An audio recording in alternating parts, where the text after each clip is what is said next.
and welcome to the very first episode of Obscure Fighter. I'm your host, Eric, Prince of the Iron Fist. Before we go any further, allow me to summarize what this show is going to be about. I'll be reviewing fighting games that no one really talks about and fighting games that don't get the recognition they deserve. Now then, we've got a lot of ground to cover here, folks, so let's get started with our first game, Survival Arts. Developed by Scarab and published by Sammy in 1993, Survival Arts was another fighting game that attempted to be the next Mortal Kombat or Street Fighter. I mentioned Street Fighter because the gameplay leans more towards SF than Mortal Kombat, but we'll get to that in a bit.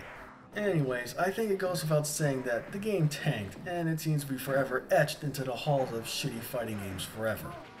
But does it really deserve all the hatred it gets? Is it really that bad? Well, let's find out.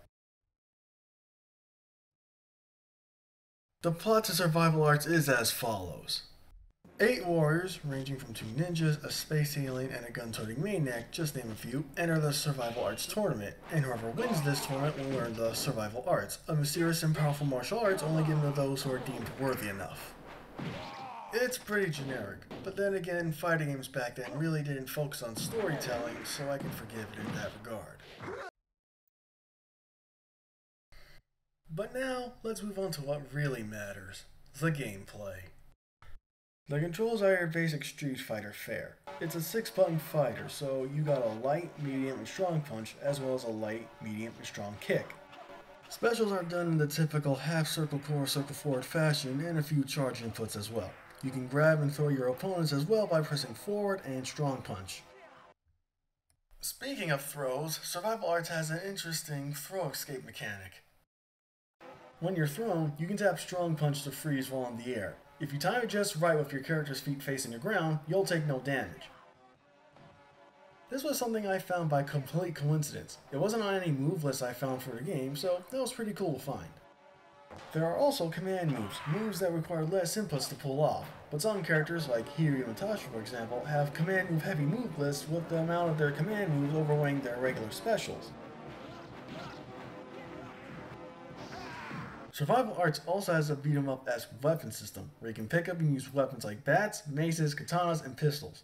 They can be found scattered on the ground or hidden inside stage elements. You pick these up by pressing down in any punch while standing over it, and to use the weapon, you press strong punch. It's an interesting mechanic, but it only works for Viper, Tasha, Satana, Kane, and Hiryu. I'd say this is fair balancing, which we'll get into in a bit, but Tasha and Hiryu already have weapons, so it seems odd that they can still use this mechanic.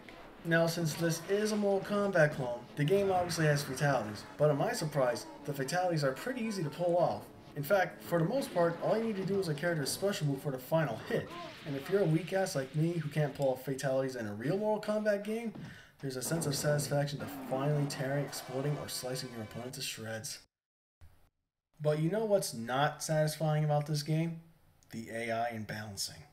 Now, I think it's safe to say that when it comes to fighting games, these two things are the most important things you want to focus on.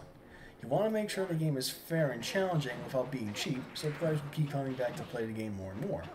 But Survival Arts has to have the most horrendous balancing and AI I've ever experienced in a fighting game, or video game in general. And the broken AI and balancing is exemplified no better than with Mongo, Hana, and Tasha. Let's start with Mongo. Out of all the characters in the game, Mongo has the most specials, all of which have the most reach. His flamethrower and electric shock can reach halfway across the screen, while his machine gun fire on the other hand reaches across the entire screen. Not to mention, he can jump into the air and drop nukes on you! And guess what? If you're caught in at least one of the nuke strikes, you're screwed. His main tactic is to just spam his specials over and over again, and since they're all so overpowered and broken, it leaves you with very little room to attack with. The only way I was able to beat him was using Kane's jumping hard punch attack over and over again, and since most of Mongo's specials are ground based, he's near defenseless if you use the same tactic as I did. Then came Hana, whose moves also have the best reach in the game. Her telekinetic slam can get you from anywhere, not to mention her electric shock attack is pretty devastating if you get caught in it, and she can move around pretty fast with her flying knee smash and dash. She put up a pretty tough fight, but I eventually got past her with Hiryu. I mainly abused his special since a lot of them, like his spinning sword attack, can deal heavy damage. Not to mention he can jump 5 times in a row and can stick to the borders of the screen. but those two told in comparison to the beast that is Tasha, the red-clad ninja. Now let me start by saying she gave me the hardest time in this game. To give you an idea of how hard it was to beat her, I ended up recording an hour of footage trying to beat her with every character on the roster. She was that tough. Tasha can crawl on the ground, perform a slide kick, and can even double jump to avoid projectiles and other attacks. She also only has one special move, but it's the most devastating move in the entire game, her Rising Sword Uppercut. And guess what? She just loves to abuse the hell of it. Not to mention, it's got the worst possible hitbox for a move. Oh, don't believe me? Well then just take a look at this.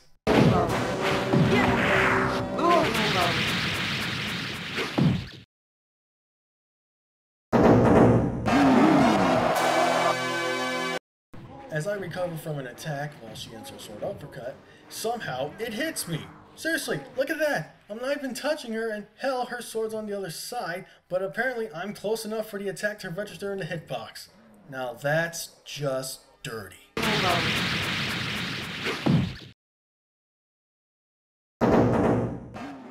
And no, it's not just a random glitch. Oh, no. It happened twice. Just look right here.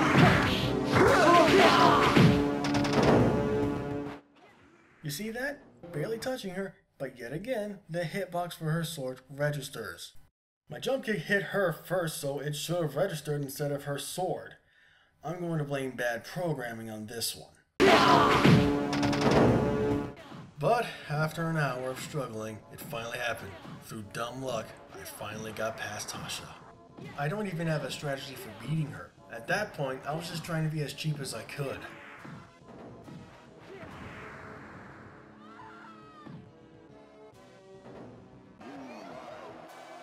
After that, everyone was pretty easy to beat, and I finally reached Dantel, the game's final boss. He gave me a pretty good fight, but again, I came out on top.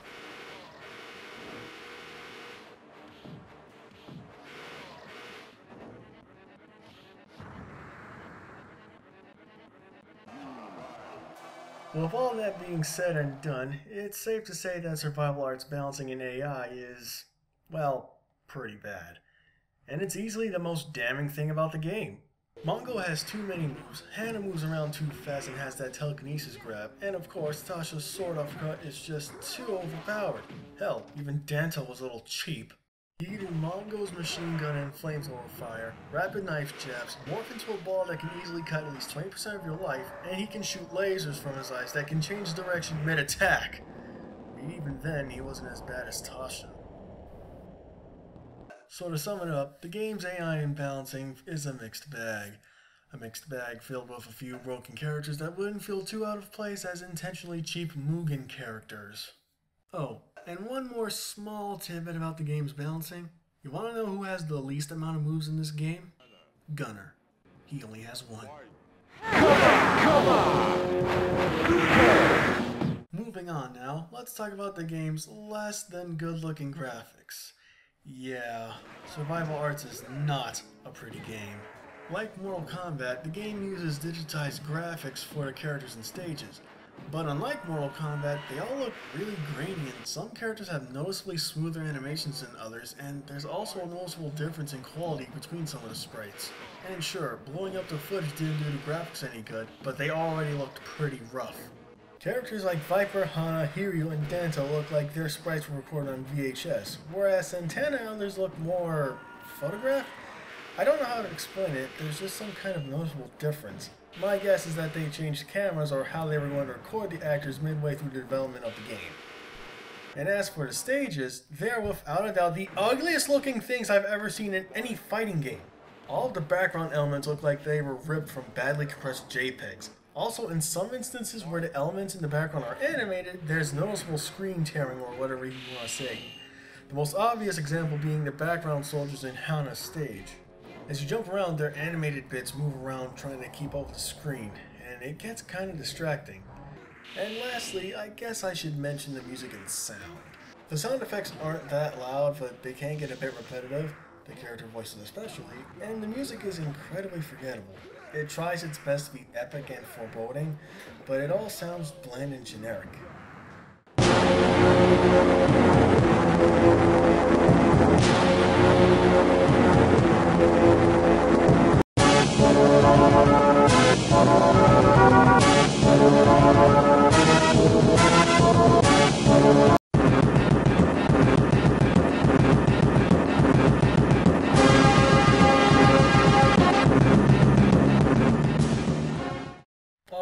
So with all of that being said and done, is Survival Arts the worst fighting game ever made, and does it really deserve all the shit it gets? No, not really. Let's not fool ourselves here. Survival Arts isn't a great fighting game, but it's certainly not the worst. At its core, Survival Arts is another forgettable Mortal Kombat / Street Fighter clone. And even though it's not the best, it's still very playable and kind of fun once you get into it.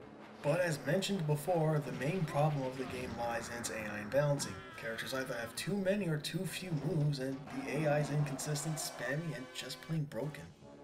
And it's a damn shame, because under the brutal difficulty and shitty balancing, there is a glimmer of an okay fighting game. But unfortunately, it will forever go down in history as another shitty Mortal Kombat clone that now in arcades. Actually, the game must have done well enough in arcades because a Sega Genesis port was made but never released. As of this recording, no known footage nor screenshot of the port is known to exist. And after some deeper investigation, I found what appears to be a sequel or spiritual successor to the game called Deadly Sport. However, it's unknown if the game was ever released or even completed. Other than that, there's no info about this game.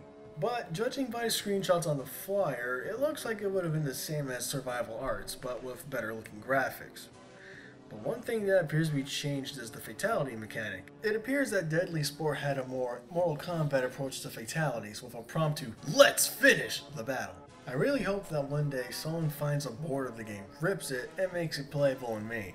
I really want to see if Scarab improved from Survival Arts, and if that ever happens, I can guarantee that I'll review it. And that about wraps it up for the very first episode of Obscure Fire. Thanks for watching. I'm Prince of the Iron Fist, and I'll see you on the next episode. Have a good night.